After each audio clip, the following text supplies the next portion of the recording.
Hey guys, coldbrew here. Welcome back to another raid video. This one will make lots of you angry, but listen up. I have my own thoughts on how the Primal Quartz and Primal Shards have just entered into the game, and I think this is a good thing. The mercy system that they've added, it's a good thing. How hard the Primal Shards are to get, it's a good thing. And I'll explain why in this video. I don't understand why. Okay, I've seen the videos. I've seen Scratch's video a little bit, like halfway through. Didn't see Hell Hades' video. That was a longer one. I saw 33 minutes. I didn't watch it, but I'm guessing he's going on about the same thing. And then we scroll down. It's also Nub Raids. He also posted something along these lines. Probably Ash is going to post something later on. I think he posts much later in terms of my time. And I don't know who else will post something, but I'm not going with that kind of concept what they're posting. Okay, I don't understand why they're so upset with the mercy system, with how expensive these primer shards are. My thoughts on this, hear me out. 99.9% of players, well, I might have said it too much, 99% of players out there will not be buying these primal shards, and with some good reasoning. These seem to be very expensive, and I'm very happy with how the pricing is for these primal shards. Why do I say that? The $10 per shard, is it reasonable, cold brew? Well, no. Nothing honestly makes sense in this shop. It's digital goods, but we do spend our money how we want, right? But these primal shards have a 0.5% chance to give you a mythical champion. The mythical champions at the moment kinda suck compared to even void champions. I've mentioned it in my other video that I posted yesterday. If you didn't catch it, then what I said basically is I've played through all of the mythical champions. I gave them godly gear, and none of them really make me say, oh my god, I want this champion, and this champion will solely determine my account progression in, let's say, one area. All of them seem to be PvP focused, and none of them has the power of the Ukrainian couple as an example. But that's not what I'm saying in this video. What I'm saying is the pricing is totally reasonable for me because it deters me. It stops me from wanting to spend. I don't care about Plarium's primal shards because they made it so hard to get a mythical, 0.5%. They made the mercy system at 300 shards to get a mythical shard. I know nobody will get it at 300.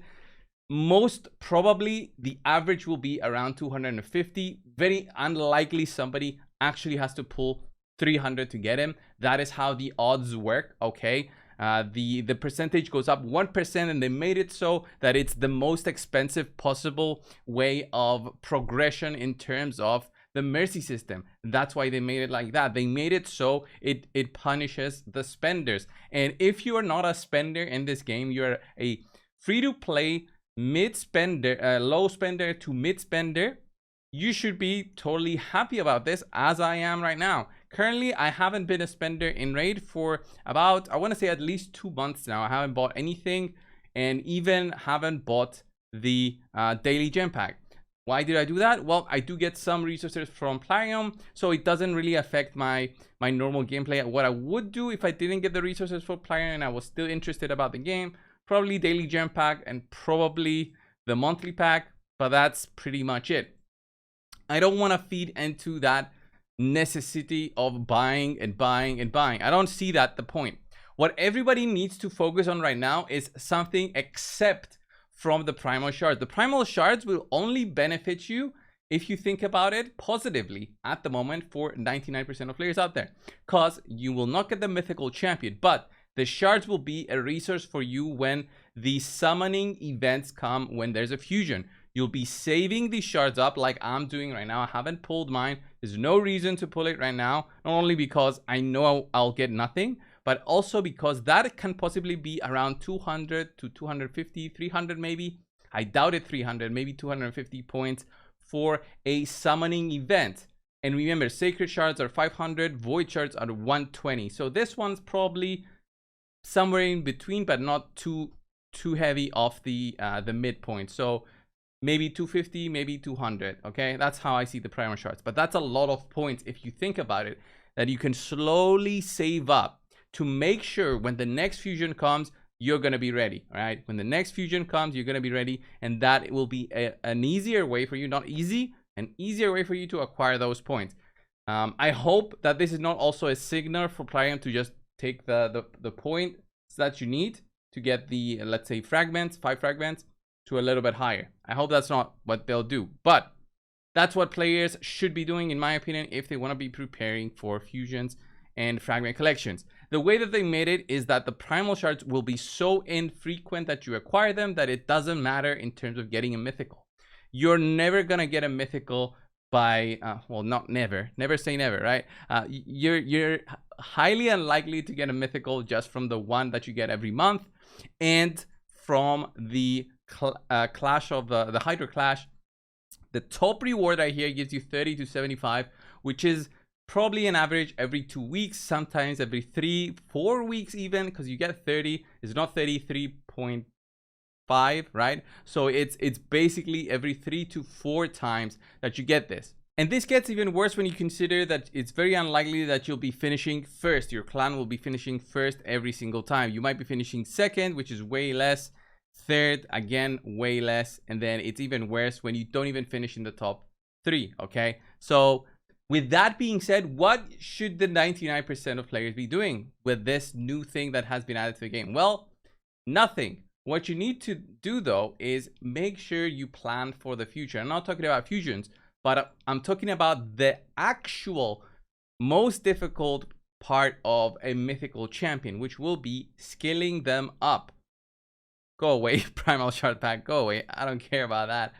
What I'm talking about is this. This is the actual most expensive part of the mythicals. This one, the mythical tomes. Don't look at the price here, 25. Of course, they'll add packs that this is cheaper, but this is where they will get the players to spend the mythical tome packs. The same way that the legendary tome packs are extremely hard to get. So when you get your legendary champion, you need to book it up. The same thing would be for the mythical ones. You need to book it up to actually have a useful champion. Honestly, many times without the books, you miss out on that cooldown reduction that affects it. The damage dealers have less damage because of the no books thing. So this will be the thing that you need to worry about for the upcoming months. If an event or tournament pops up, especially a farmable one that is reasonable, I'm saying reasonable, you should be aiming to get those mythical tomes. Why am I saying this? Well, do you guys remember what Priam has said? That they're working on a feature that they'll be adding to the game that will include a mythical champion that can be acquired by everyone. So a guaranteed mythical champion, but you won't have the books, right? So that's why I'm saying farm for the mythical tomes, save them for that guaranteed mythical that is coming.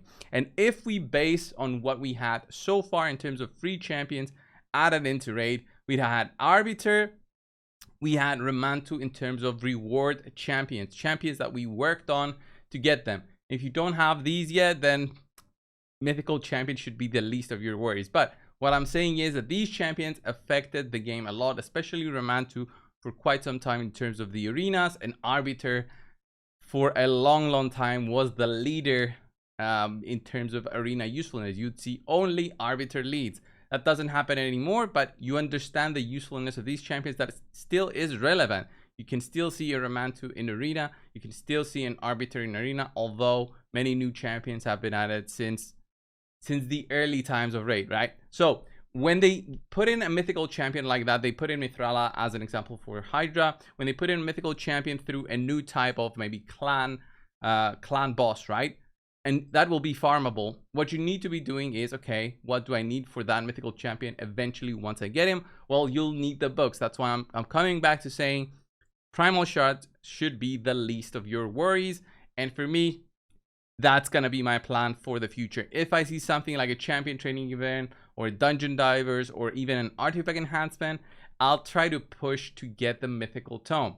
And as far as I know, me as a creator, I won't be getting mythical tomes, and I will be in the same boat as you guys for once. Okay, I'm usually not in the same boat because I do get legendary books every week. So now I'll be able to actually share my experiences in terms of, oh, okay, this mythical tome seems extremely hard to get, but I need to push for it, and it will take me X amount of energy, champion training or dungeon divers or dragon, whatever they do, they're unlikely to only give these out through packs.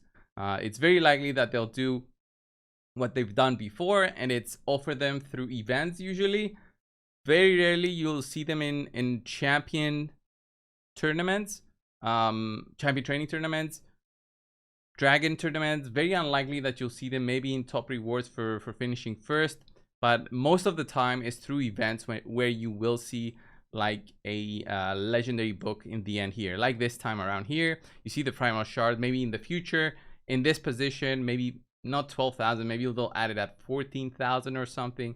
They'll have a mythical tome. But I absolutely hate champion training. But this needs to be done if you're pushing for fragments. Okay, and with that being said, is this something that they'll be changing in the future? Most likely what Plarium will be doing in the future is what they've done with soul stones. And my opinion is the soul stones are only worth it when you're a spender, when these are 2 for $1. Okay, that's the best price we've ever seen, even on Black Friday or Cyber Monday or whatever they did. That is the best pricing they did. So this one's the best pricing that it looks like they're gonna go is maybe $4 to $5 per Primal Shard. Currently they're pushing this for $10. This one is for this one is for about 7.5. Is it somewhere there? 7.5 to 8. 830. Yeah, 3 divided by 25, whatever that comes to. So that pricing seems too much for me. So when they drop it, I'm still gonna go with the same kind of opinion, because this is a lot of money being spent to get one mythical champion. If I base my luck with my voids, I only hit pity to get voids. So if I need to hit pity to get this one right here, the Skinwalker Mesomel that I tried out with 6-star full awakening, 8.2 thousand attack, 350 crit damage, and she was barely able to kill like a Sifi. No thank you. Honestly, I'm gonna keep doing what I'm doing, and when the actual mythical champion comes out that we'll all get, maybe I'll worry about that one. But so far I'm not falling for it, but I'm thankful they made it so expensive, because I'm not even gonna be tempted to buy them, and I'll only worry about the free-to-play methods to acquire the books for the future. This was the video, guys. I hope you found it a little bit refreshing in the sense of the guide for the future in terms of raid. I'm not disappointed with raid. It's what I've said in the past. Expect nothing and you'll not be disappointed. So I expected nothing. I expected that these would be expensive, right? I expected this, so I'm not disappointed. I'm not surprised. I am thankful that they didn't surprise me, and I'm gonna keep doing what I'm doing. So Mesomel Luperfang was fun testing her out on the test server. I'll never be able to play her. Probably the same thing that it looks like with Taras and Mariska, but maybe in like 2 months they'll do another 10x. They do this 3, 4, 5 times a year. It seems like just to get lots of people summoning, but I'll be saving my voids until then. This was the video for today, guys. Thank you all, and I will see you in the next one. See ya.